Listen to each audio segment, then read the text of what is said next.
Welcome back to the channel, everyone. Hope everyone's having a great day. It's about 8 o'clock here in the morning in beautiful Belize. The sun's up. It's warm, but it's not hot yet. We're ready to get the day started. Wanted to do a follow-up video. I did a video. I'll put the link to the other video in the description of the last video I did. Was about why most expats don't make it here in Belize. Not just Belize, pretty much anywhere. Let me put an example before I go into the video. Here's just, one example of things that I see on social media all the time. And, it's things like that really make you scratch your head. Number one, just a simple fact, and like I said, I'm not down on anybody. I don't know what's going on in the world. I mean, you're coming to Belize, you're going to one of the most expensive places in Belize, and you're asking people that you don't even know if you should buy water in Belize City or Placencia, because it might be cheaper in Belize City than it is in Placencia. It's water. And you're going to Placencia, so obviously you can afford water if it was 5 Belizean cents more in Placencia than Belize City. I don't know. Some things just make me scratch my head. As a Gen Xer, watching a lot of these new generations and the older, I don't know. So anyways, what I want to talk about is the kind of expat not to be, because it doesn't matter where you go in the world, you are not going to make it. And I'll be honest with you, a lot of us that are not in the States, not in Canada, not in the country that they were born and raised in, that got outside and went to a different country to live, most of us left to get away from people just like that, the Karens. Not just the government, but just people in general. Like if you look what's going on in the United States right now, because of the port shutdown, really, you guys really went and bought all the toilet paper and paper towels off the shelves again. You couldn't think, maybe food, canned goods, let's grab all the toilet paper again. Man, that's one of the reasons why I left, man. That makes me scratch my head. I don't know. Leave something in the comments if you agree with me. It's absolutely ridiculous in my book.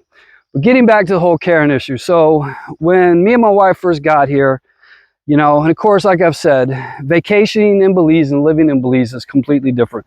So when we first got here, we had somebody that was living right next to us. It was a lady that was from out of California. She was about 5 years older than us, maybe mid-50s. Just a Karen, when you hear that old saying, don't make here like there, because you left there to get away from that, to come to somewhere different. The gentleman that lived right next to us, he had 2 boys, and, Belizean, grew up in Belize, right on the water. She actually called the cops on these kids because they were walking around with a machete and a spear gun. I used to walk around with a spear gun when I was little. I grew up in Tampa, Florida, on the water. It wasn't out of the ordinary. And it's things like that that really not only get to a lot of other expats that are living here, but it gives all expats a bad name, to be honest with you. And it's just, if you're that type of person, so you got to understand that when you come from the US or when you come from Canada, where I'm from, well, where I was raised in the US, somebody who's urinating in public is probably going to go to jail and probably get a sex charge on them. And that's just the truth, because how things are here. You're going to see people urinate in public.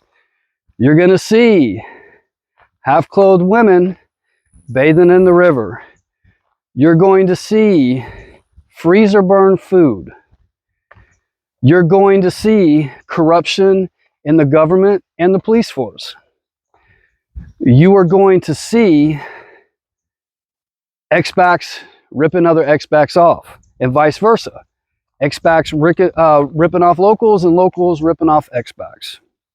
You're going to see food that has weevils and maggots in it. You are going to see dog food that your dog might not even eat. Basically what I'm trying to get to is you are going to see so many things that you are not used to wherever you came from. But you're not where you came from. You're somewhere completely different. And I don't do these videos to complain. Like I said, not everything in Belize is sunshine and roses. That's why I do these videos, so anybody coming here knows that it's not like vacationing. It's not all sunshine and roses. There's a lot of stuff that when you start to live here, you're going to see. You can complain about it. And that's what I mean about the Karens. The Karens that come here, the expats that come here and just complain about everything, those are the fastest ones to tuck tail, run, and get out of here. You're not going to make it anywhere. You're not going to make it where you came from. You're not going to make it in a different country. You're not going to make it anywhere. It's that entitlement. It's that I'm better than attitude. It's, you know what? I don't even know what it is, but you should leave that wherever you came from, because I'm telling you, you're not going to make it anywhere, and you're especially not going to make it in Belize. I try to get along with everybody that I come in contact with. A lot of my poultry that I raise on the homestead, I sell it to locals, and there's a few that are down and out, and I give them poultry from time to time because it's the right thing to do. And you can get caught up when you come to visit Belize. You can get caught up that everything is great, everything is sunshine and roses, and then when you come to live here, you're going to realize, just like anywhere else that you go in the world, it's not the same as it was when you were vacationing. So you have to keep that in mind.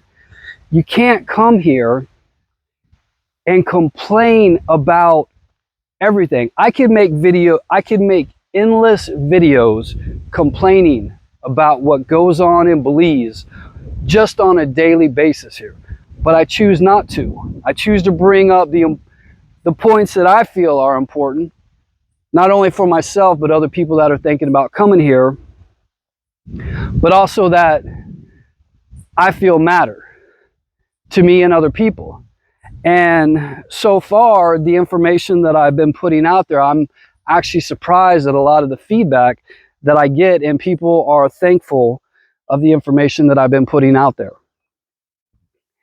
Karens coming to Belize, expat Karens, you are not going to make it.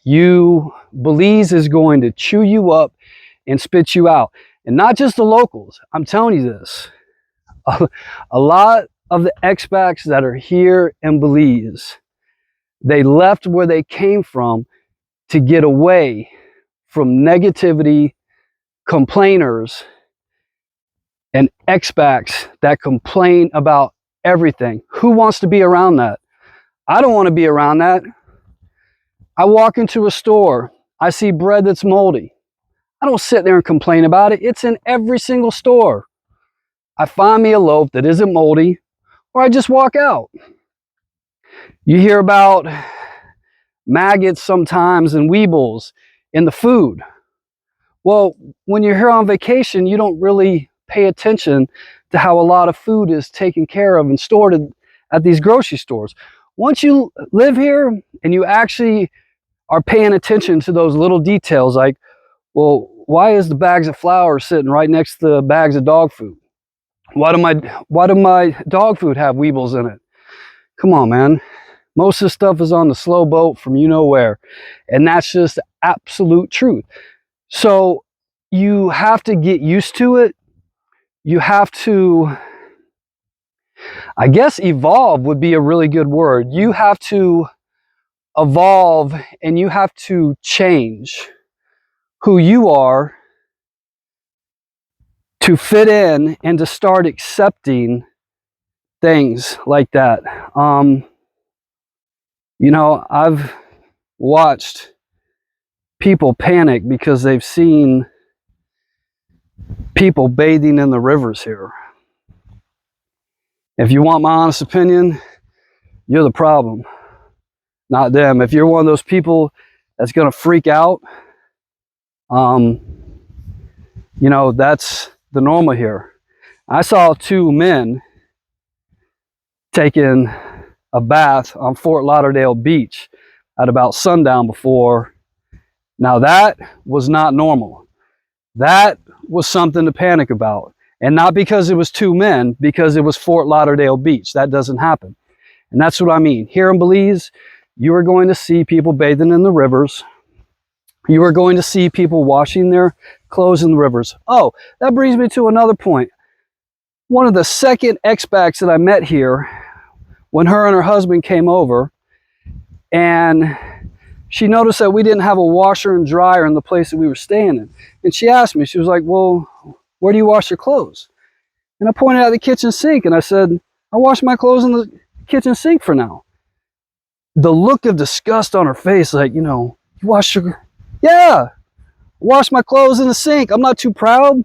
I still don't have a washer and dryer. I wash all me and my wife's clothes, and I do it at the homestead, and I do it out of buckets, and I do it with water. I have not owned a washer or dryer since I've been here. Not too proud. That's the other thing. If you can't lower yourself to wash your own clothes by hand, to help out somebody who's down and out, to give somebody advice rather than complain, to maybe spread a little bit of love, a little bit of cheer, a little bit of happiness in this crazy world that we got going on. It's crazy everywhere right now. It is crazy everywhere. El Salvador, Mexico, Honduras, Guatemala, Belize, Chile, Argentina, Ecuador, Peru, Asia, UK, Canada. Leave some in the comments. Tell me it is not crazy everywhere you go. So wherever you leave from and wherever you land at, you're going to have the same kind of issues. You're going to have the same kind of problems. But you know what? It's a brand new slate. You can start over. You can hit the ground and put in your mindset, you know what? I'm going to do this a little bit different. I'm not going to complain. I'm going to try to immerse myself in the culture that I just landed in and not complain about it constantly. And I know it may seem like I get a little bit heated sometimes, but man, I can't stand that. It's just, Karens. They're all over the world, no matter where you go. I know some of the nicest people that live around the corner from me. They still have an outhouse and do not have electricity. And they don't complain about nothing. Nothing. We have them over from time to time. When we're cooking a big meal, we bring them food. They brought us plants before, just out of the blue. Banana tree, mint, just being friendly. You know, you would think that if anybody was going to complain in the world, it would be a family who lives in a hut, who doesn't have running water, doesn't have a functioning bathroom, it's an outhouse, and has no electricity. Smiles all the time, just grateful to be alive. That's what I love about Belize. Belize will humble you. You know what? That's a good point. If you haven't got to the point in your life where you can be humbled, don't become an expat. Don't move anywhere. Just stay a traveler and a vacationer everywhere you go, because until you can become humble, man, you're not even going to make it in life. I'm telling you, some of this new generation, man, need to put your boots on. Life ain't easy. Nobody owes you anything. You're not promised anything. We're visitors. Whether you're temporary or permanent residents, we're visitors in this country. Humble yourself. Learn something. Ask some questions. Stop complaining. Seen them time and time again, you know. And then you get the ones that leave, and when they leave, they can't wait to trash Belize when they get back to the safety of their home country. If I got something to say about Belize, I'll say it when I'm here. I don't need to run back to my home country to have that safety. Some of you have watched some of my videos. They can be controversial. I'm not hiding. But yeah, to run back to the safety of your home country and trash this beautiful country when you feel safe, coward, humble yourself. If you can't say something to my face, don't say it behind my back. And that goes for everything in life. That goes for everybody. If you can't say something to somebody's face, don't say it behind their back. I was raised different. My family raised me different. They taught me to stand for something or fall for anything. So just keep that in mind. If you're one of those, and I'm not saying you are, but we all know they're out there. If you're one of those and you're coming to Belize, even if you want to hole up in one of the safe areas, the kingdoms and all that other stuff, Belize is going to chew you up and spit you out. You're going to learn a hard lesson no matter where you go in life. So just want to get that off my chest. Thanks for watching. Got a lot more videos coming out for you guys. Stay safe, stay blessed, stay humble. Thanks, everyone.